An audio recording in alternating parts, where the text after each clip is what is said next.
नमस्कार, मैं हूं दीपाली राणा। आप देख रहे हैं मिड कैप मंत्रा। शुरुआत करते हैं इस वक्त के हेडलाइंस के साथ। गैप डाउन के बाद बाजार में शानदार रिकवरी। निफ्टी लोअर लेवल से 100 पॉइंट से ज्यादा सुधरकर 26,000 के ऊपर आया। बैंक निफ्टी करीब 400 पॉइंट रिकवर होकर हरे निशान में आया। मिड कैप स्मॉल कैप्स में सुधार। आज के बिग स्टॉक स्पॉटलाइट और चार्ट जीपीटी पड़े सटीक। इंडिगो 2% से ज्यादा चढ़कर निफ्टी का टॉप गेनर बना। वहीं यूबीएस के बुलिश रिपोर्ट से फेडरल बैंक में खरीदारी। उधर स्पॉटलाइट श्रीराम फाइनेंस में तेजी और chart GPT share, JSW energy, Dalmia Bharat, HCL tech भी मजबूत।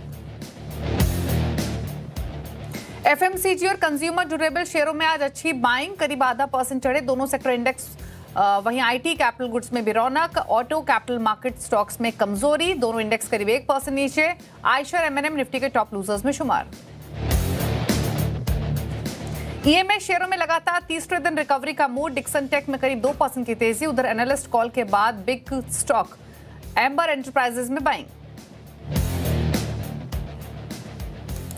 कोरोना रेमेडीज की मार्केट में शानदार एंट्री। 38% प्रीमियम के साथ एनएससी पर 1470 रुपए के भाव पर हुआ लिस्ट। 1062 रुपए था इशू प्राइस। वहीं वेकफिट की फ्लैट लिस्टिंग।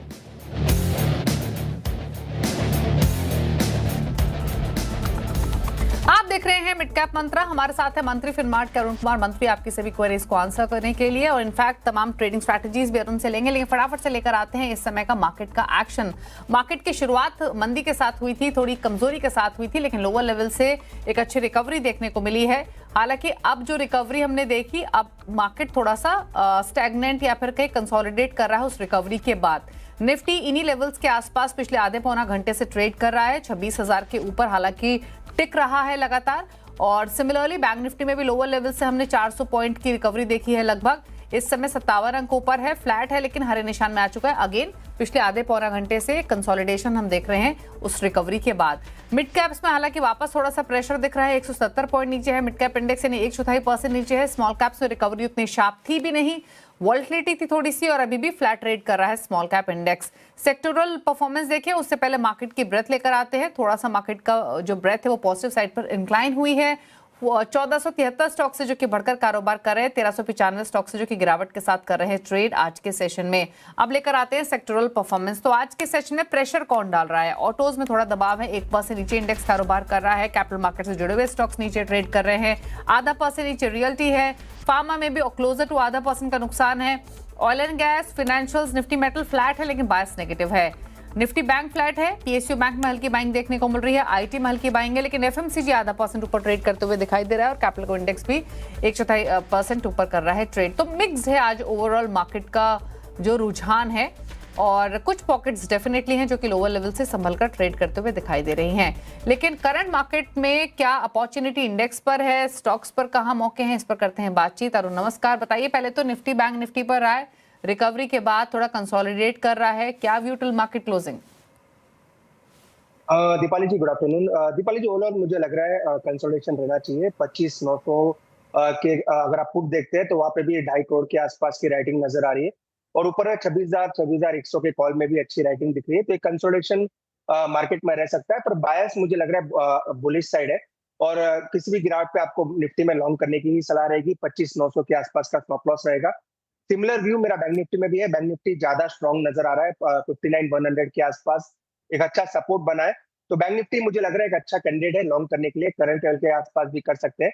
59,100 का स्टॉप लॉस रहेगा और 59,850 तक के टारगेट्स बैंक निफ्टी में भी आने चाहिए। तो ओवरऑल दोनों इंडाइसेस का ओवरऑल अंडरटोन बुलिश है, पर बैंक निफ्टी मुझे लग रहा है आउट परफॉर्म करना चाहिए। ओके, स्टॉक स्पेसिफिक अप्रोच क्या रहेगी? कुछ ट्रेड्स आइडेंटिफाई किए हैं अरुण आपने? देखिए, दोनों ट्रेड्स है, दोनों बुलिश साइड है। पहला यूपीएल में खरीदारी की सलाह रहेगी। काफी दिनों के बाद कंसोलिडेशन से बाहर स्टॉक आता हुआ नजर आ रहा है।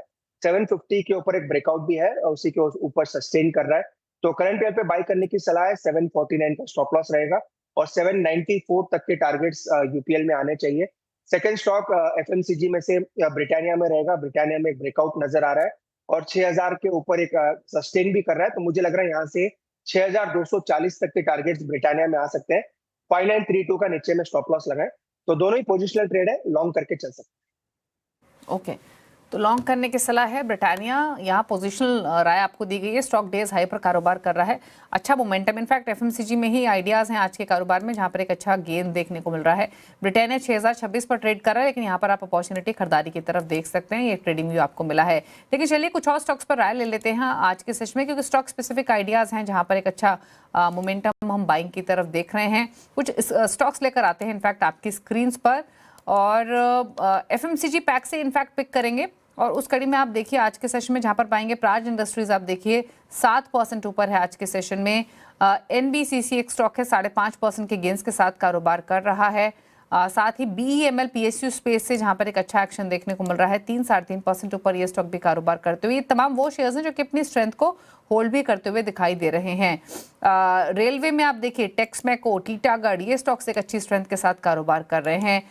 यहाँ पर एक अच्छा मोमेंटम देखने को मिल रहा है। इन्हीं स्टॉक्स में से राय लेते हैं। पहले तो इनफैक्ट बीईएमएल पर बताइए क्या राय रहेगी आपकी। यहाँ पर एक अच्छा मोमेंटम आज के कारोबार में देखने को मिल रहा है, दिन के ऊपरी स्तरों पर स्टॉक ट्रेड करते हुए, क्या व्यू इन स्तरों से? दीपाली जी, बीएमएल का चार्ट सपोर्ट पे है। अगर आप ओवरऑल रेंज देखते हैं 1710 नीचे में और 1790 का एक रेजिस्टेंस नजर आ रहा है, तो एक कॉन्ट्रा प्ले इसमें लेके चल सकते हैं।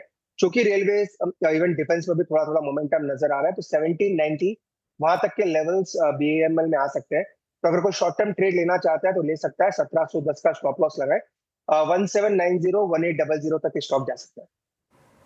टेक्समैको रेल एक बार फिर से लाते हैं स्क्रीन पर। यहाँ पर सडन स्पर्ट आया है और स्टॉक अब एक सडन तेजी के साथ दिन के ऊपरी स्तरों पर ट्रेड कर रहा है। Similarly Titagarh wagon already days high पर है 2.25% की तेजी के साथ। इन दोनों रेलवे शेयर्स को देखिए और बताइए क्या रहा है आपकी इन स्तरों से। टेक्सटाइल का चार्ट मजबूत है। इनफैक्ट एक पोल एंड फ्लैग का पैटर्न स्टॉक बना रहा है। 130 के ऊपर इसका ब्रेकआउट है। तो टेक्सटाइल में मुझे लग रहा है एक ऊपर के लेवल्स देखने को मिल सकते हैं। 135 तक के टारगेट्स इसमें आते हुए नजर आ सकते हैं। सेकंड, टीटागढ़ की जहां तक बात है, ओवरऑल चार्ट अभी भी नेगेटिव है, पर स्टिल एक मोमेंटम 820 825 तक आ सकता है। तो अगर दोनों में पिक करना है, मुझे लग रहा है टेक्सटाइल ज्यादा बेटर चार्ट है। वो 135 तक के लेवल्स दिखाते हैं। अच्छा, प्राज इंडस्ट्रीज लगातार प्रेशर में था और 52 वीक लो से जो इसने रिबाउंड किया है, अभी भी आज का मोमेंटम अगर देखें तो एक्सटेंडेड बाइंग इसमें देखने को मिल रही है। स्लो मूव, मतलब जहां से चला और अब तक की जर्नी तेजी की तरफ ही रही है। 327 पर ट्रेड कर रहा है। आज डे जर्नी की हम बात कर रहे हैं, क्या व्यू इन तरह से प्राज इंडस्ट्रीज पर? देखिए, काफी शानदार मोमेंटम है। लगभग 8 दिन के हाई स्टॉक ने निकाले हैं और एक ही दिन में हाईस को एंगल्फ कर लिया है। तो मोमेंटम मुझे लग रहा है पॉजिटिव रहना चाहिए। अगर नई खरीदारी की सलाह नहीं है, क्योंकि 7% ऊपर है और अभी भी जो प्राइमरी ट्रेंड है इसका अभी भी डाउन है। वो जिनके पास है, जिन्होंने आज भी बाई किया, एक शॉर्ट टर्म बाउंस के लिए होल्ड करें। 342 345 तक के टारगेट्स आ सकते हैं, पर फ्रेश खरीदारी की सलाह स्टॉक में फिलहाल नहीं है। ओके, फ्रेश बाइंग नहीं करनी है, आपने खरीदा हुआ है तो आप होल्ड कर सकते हैं, ये सलाह है आपके लिए। तो ये रही बात प्राज इंडस्ट्रीज की। चलिए रुक रहे हैं इसी के साथ एक ब्रेक के लिए। ब्रेक के उस पर बात करेंगे एम्बर एंटरप्राइजेस की। डिक्सन एम्बर में दोनों में अच्छी बाइंग है, लेकिन एम्बर पर खासतौर से फोकस बना हुआ है। क्या है वजह तेजी की, समझेंगे एथेंस एक ब्रेक के बाद। आप देख रहे हैं मिड कैप मंत्रा और अब बात करते हैं एम्बर एंटरप्राइजेस की। एम्बर एंटरप्राइजेस आज फोकस में है। शेयर आज भी करीब 3% ऊपर है। तेजी की वजह क्या है बताने के लिए यतिन मोता हमारे साथ मौजूद है। यतिन, बताइए। Good afternoon Deepali. और देखिए, एम्बर एंटरप्राइज की बात करें तो दूसरे ईएमएस शेयरों की तरह भी ये स्टॉक काफ़ी दिनों से प्रेशर में था, लेकिन जो पिछले वीक एनालिस्ट मीट हुई, इन्वेस्टर मीट हुई, वहाँ कंपनी ने काफ़ी कॉन्फिडेंस से बातें की। इनफैक्ट अगर हम बात करें तो जो कैपिटल गुड्स सेक्टर में पर्टिकुलरली एक स्लोडाउन देखने को मिल रहा है, ईएमएस सेक्टर में एक स्लोडाउन देखने को मिल रहा है, उसके बावजूद एम्बर एंटरप्राइजेस को लगता है कि वो इंडस्ट्री को 13 से 15% तक आउट परफॉर्म करेंगे। और अगर हम सेक्टर की बात करें तो खास करके जो ये एसी के कंपोनेंट्स बनाती हैं, यहाँ इनको लगता है कि डिमांड फिर से एक बार कुछ ही दिनों में वापस लौटने वाली है। इनफैक्ट उनको लगता है कि Q4 में काफ़ी अच्छी डिमांड रह सकती है कंज्यूमर ड्यूरेबल स्पेस में। इनफैक्ट H2 में तो उन्होंने गाइडेंस दिया ही है कि पिकअप की उम्मीद है। और अगर हम FY26 की बात करें तो कंज्यूमर ड्यूरेबल सेगमेंट में 11% तक की ग्रोथ की एक्सपेक्टेशन कंपनी ने जताई है। और इनको लगता है कि जो ईएमएस स्पेस है इसमें काफ़ी स्टेबिलिटी है। तो जो मैनेजमेंट की एनालिस्ट मीट हुई उसके चलते काफ़ी अच्छा रिस्पॉन्स आज शेयर में देखने को मिल रहा है। ओके, शुक्रिया आपका यतिन पूरी खबर बताने के लिए। और स्टॉक आज भी 2.5-3% ऊपर ट्रेड कर 174 रुपए की बढ़त फिलहाल देखने को मिल रही है, जो कि 6800 के लेवल्स है। लेकिन अब बात करेंगे हमारी खास सीरीज की, ये कहाँ फंस गए हम, जिसके तहत हम आपको उन मिड कैप स्मॉल कैप शेयरों के बारे में बता रहे हैं जो निवेशकों को रुला रहे हैं। आज बात करेंगे ड्रीम फॉक्स की, जो कि एक साल में 73% गिर चुका है। एयरपोर्ट पर लाउंज सर्विसेज देने वाली इस कंपनी का शेयर 87% फिसल चुका है। आशुष चतुर्वेदी हमारे साथ मौजूद हैं, उनसे समझते हैं इस स्टॉक की इतनी जोरदार पिटाई क्यों हुई है और क्या वजह रही है, समझते हैं। बताइए आशीष।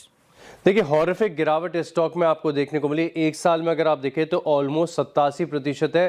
पिछले 6 महीने में 70% से ज़्यादा की गिरावट देखने को मिली है और लगातार कट यहाँ पर देखने को मिल रहा है। एक बार कंपनी के कारोबार को आपको समझा देता हूँ। वैसे अगर आप कोई एयरपोर्ट्स पर जाते हैं तो समझ गए होंगे कि ये लाउंजेस की एग्रीगेटर है और ख़ासतौर पर अगर आप देखें तो बैंक्स है, क्रेडिट कार्ड कंपनीज है, ये इनके ग्राहकों की लिस्ट में आती है।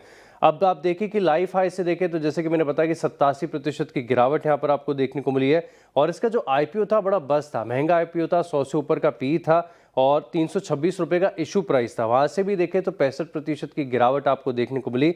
सब्सक्रिप्शन के लिहाज से रिस्पॉन्स बढ़िया था, ऑलमोस्ट 57 टाइम्स सब्सक्रिप्शन यहाँ पर देखने को मिला था। रिटेल कैटेगरी में ऑलमोस्ट 44 टाइम्स है।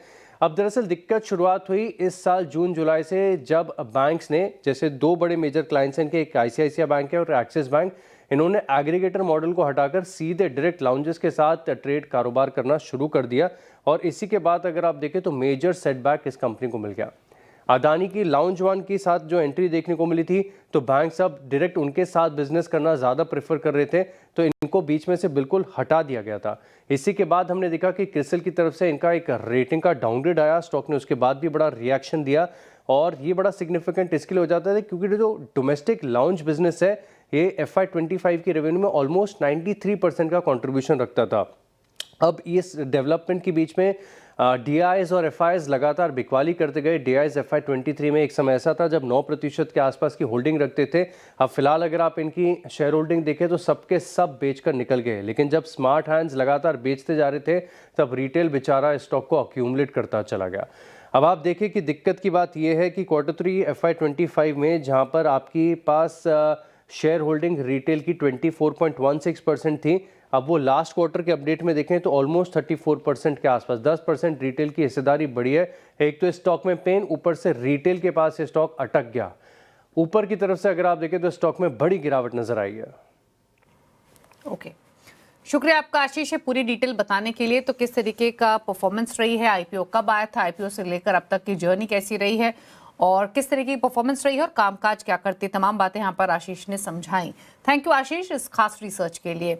चलिए रुक रहे हैं इसी के साथ एक ब्रेक के लिए, ब्रेक के उस पार लेकर आएंगे हैंडमोवन का अपडेट, जल्द वापस आते हैं।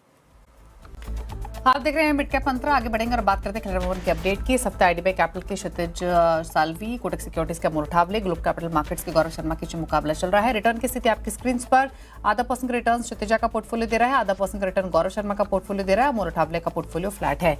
ये रहा पूरा अपडेट, इसी के साथ एक ब्रेक उस